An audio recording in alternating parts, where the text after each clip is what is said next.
Sir पे कफन बांध के ही बैठे हैं। करो या मरो, डू और डाई, कुछ भी होगा हम लोग नहीं डिगेंगे, हम अपना मांग लेके ही उठेंगे। और हम लोग सिर्फ उनसे एक ही मांग कर रहे हैं कि हमें परमानेंट कर दें। उनकी ये हमारी जो परमानेंट करने की जो मांग है वो बहुत बड़ी नहीं है, इतने साल दिए हैं सरकार को, तभी इस चीज़ के हम लोग डिमांड कर रहे हैं। कम वेतन मिलता है, उससे हमारे बच्चों को परवरिश अच्छे से नहीं हो पाता है, न पढ़ाई न लिखाई न घर चलता है अच्छी तरह से।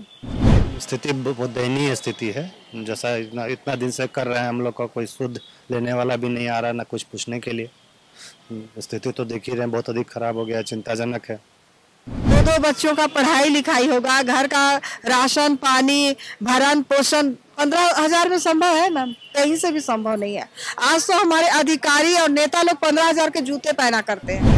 राज्य के तमाम एएनएम और जीएनएम पिछले 17 दिनों से राजभवन के पास धरने पर हैं और 10 दिनों से अनशन पर। ये लोग आमरण अनशन पर हैं और सबकी हालत बिगड़ती जा रही है। इस वक्त आप विजुअल्स में देखिए, ये 10 दिनों से इन्होंने बिना कुछ खाए पिए ये लेटे हुए हैं अपनी मांगों के साथ। इनकी एक ही मांग है कि इन लोगों को नियमित किया जाए और अब हालत बहुत गंभीर होते जा रही है।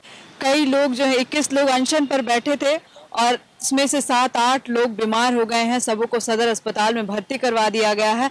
इनमें से जितने लोग यहाँ लेटे हैं, जो लोग बैठे हैं अनशन पर, उनमें से कोई भी बात करने की हालत में तो बिल्कुल भी नहीं है। यहाँ कुछ महिलाएं भी हैं, कुछ पुरुष हैं, ये सभी अनशन पर हैं और देखिए सबकी तबीयत लगभग खराब ही है, लेकिन ये लोग हैं हॉस्पिटल वाली स्थिति में नहीं है, फिर भी 7-8 लोगों को अस्पताल में भर्ती करवा दिया गया है। हम इनमें से किसी से भी बात नहीं कर सकते हैं क्योंकि सबकी तबीयत काफ़ी ख़राब है। जो बाकी जो लोग अनशन पर नहीं हैं वो लगातार इनको मालिश करके मसाज देकर कोशिश कर रहे हैं कि इनकी हालत को ठीक रखें। इनकी बात हम आपके सामने रखते हैं। कुछ एएनएम जीएनएम अगर मिलते हैं तो हम उनसे बात करके समझते हैं कि कब तक ये लोग ऐसे बने रहेंगे, कितनी हालत गंभीर होते जा रही है और कौन कौन है जो अब तक इनको आश्वासन देकर गया है लेकिन कोई ठोस कदम नहीं उठाया जा रहा है। अभी देखिए यहाँ पर भी 2-3 लोग हैं, ये लोग भी सभी लेटे हुए हैं और सबकी हालत लगभग खराब ही है। किसी की सर दर्द, किसी, आप सोचिए 10 दिनों से अगर बिना कुछ खाए पिए आप रहेंगे तो आपकी क्या हालत होगी आपके शरीर की। और सभी बिना पानी के हैं, सभी के पैर हाथ में खिंचाव हो रहा है, सर दर्द हो रहा है, भूख की क्या स्थिति होगी इन सबको देखकर आप समझ सकते हैं। जब अस्पताल की स्थिति हो गई है तो क्या हालात हैं आप समझ रहे होंगे। यहाँ हमारे साथ एएनएम कर्मी हैं, उनसे बात करते हैं। ऐसे कब तक बने रहेंगे आप लोग? अगर किसी की जान चली गई तो फिर क्या करेंगे? हम लोगों ने हड़ताल शुरू करने से पहले ही सभी विभागों को सूचित किया था कि हम लोग हड़ताल में, उसके बाद फिर आमरण अनशन पे जा रहे हैं और हम लोगों ने प्रण कर लिया है कि जब तक हम लोगों की मांगों को सुध नहीं लिया जाएगा, हम लोग की मांगों की पूर्ति नहीं की जाएगी, तब तक हम लोग आमरण अनशन पे डटे रहेंगे।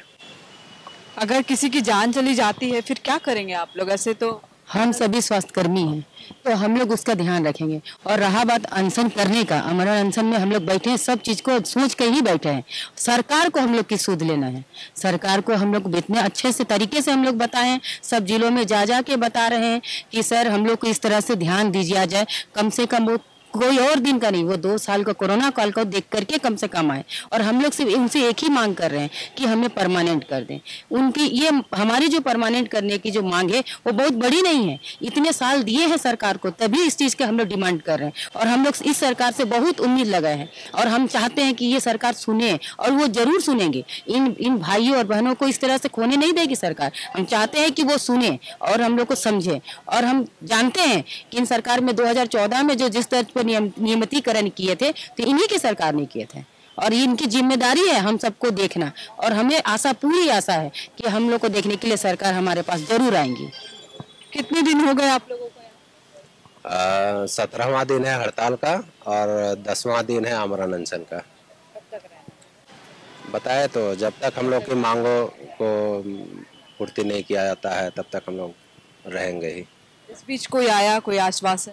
हाँ, बहुत सारे विधायक आए, सत्ता पक्ष के भी विधायक आए और प्रतिपक्ष के भी विधायक आए, कुछ मंत्री भी आए हैं और एनएचएम के मिशन डायरेक्टर सर भी आए थे तो अभी बात हो रही है, अब देखते हैं कब तक हम लोग की मांगों को माना जाता है या उस पर कुछ कार्रवाई की जाती है। जब तक कार्रवाई पॉजिटिव कार्रवाई नहीं होगी तब तक हम लोग यहाँ पे रहेंगे। कब आप लोगों की बहाली कब हुई थी, अभी कितना वेतन मिलता है? हम लोग की बहाली 2009 को हुई थी। मैं जीएनएम पोस्ट में हूँ, तो हमारी बहाली 2009 की है और हमारी वेतन हम लोग की 22,000 के अंतर्गत मिल रही है। हाँ, अभी जो 15% का है वो भी हम लोग को बोनस अभी तक नहीं मिला, लेकिन मिलेगा। आप एएनएम है? हम एएनएम हैं 2007 से जी। क्या चाहते हैं? हम लोग परमानेंट किया जाए और कम वेतन मिलता है, उससे हमारे बच्चों को परवरिश अच्छे से नहीं हो पाता है, न पढ़ाए न लिखाए न घर चलता है अच्छी तरह से। यहीं बने रहना जी, धरने पर रहना है, जब तक नहीं करेंगे, जब तक भूखे प्यासे क्या करेंगे। कौन कितने लोग चले गए हैं अभी तक? हॉस्पिटल लगभग 7 से 8 आदमी चले जा चुके हैं। सबकी स्थिति कैसी? सब स्थिति बहुत दयनीय स्थिति है। जैसा इतना दिन से कर रहे हैं हम लोग का कोई सुध लेने वाला भी नहीं आ रहा, ना कुछ पूछने के लिए। स्थिति तो देख ही रहे हैं, बहुत अधिक खराब हो गया, चिंताजनक है। किसी से कोई ठोस आश्वासन मिला हो, बोला हो कि हाँ बात रखेंगे हम, क्योंकि कैबिनेट भी होने वाली है 9? नहीं, बोला तो गया है, लेकिन अभी तक तो ऐसा कुछ ये नहीं हुआ है कि हाँ कुछ लिखित में आश्वासन टाइप का उस तरह का कुछ नहीं दिया गया। बस मुंह जवानी जो दिया जा रहा, बस वही। इस बार आप लोग एकदम कफन बांध के चले हैं घर? बिल्कुल, सर पे कफन बांध के ही बैठे हैं। करो या मरो, डू और डाई, कुछ भी होगा हम लोग नहीं डिगेंगे, हम अपना मांग लेके ही उठेंगे। ऐसे तो सब लोग बीमार होते जा रहे हैं, सीरियस होते जा रहे हैं, किसी की जान भी जा सकती है। दूसरों को बैठाएंगे, हम लोगों की संख्या 8,000 है ना, फिर एक ही सनसनकारी बैठेंगे। क्या कहेंगे? सरकार को हमारे लिए ठोस निर्णय लेना पड़ेगा, उनको लेना ही पड़ेगा। कुछ बात हो रही है? हाँ, कल आए थे हमारे विभागीय अधिकारी, अभियान निदेशक आए थे, उन्होंने पूछा है कि क्या होगा, कैसे होगा, आप लोग बताइए। तो आईएएस की पढ़ाई उन्होंने की है ना, उनको जानकारी होनी चाहिए ना कि हम क्या करेंगे नहीं करेंगे कि तो रास्ता निकलेगा। वो हम ही लोगों से पूछते हैं। तो आप किस लिए आईएएस की पढ़ाई करके आए हैं? हम लोग अगर इतने पढ़े लिखे होते तो हम लोग भी आईएएस की कुर्सी पे विराजमान होते आज, और थोड़ी सड़कों पे बैठे रहते। ऐसे ही बने रहना है? बिल्कुल, जब तक हमारा मांग पूरा नहीं होगा हम लोग ऐसे ही रहेंगे। स्वास्थ्य मंत्री को तो पता ही नहीं चला अभी तक, ना तो उनको दिखाई दिया है, ना सुनाई दिया है, और ना ही मतलब क्या बोलेंगे, कुछ भी नहीं है, मतलब उनको पता ही नहीं है, एकदम अननोन है वो। इतने वेतन में घर नहीं चलता? बिल्कुल नहीं।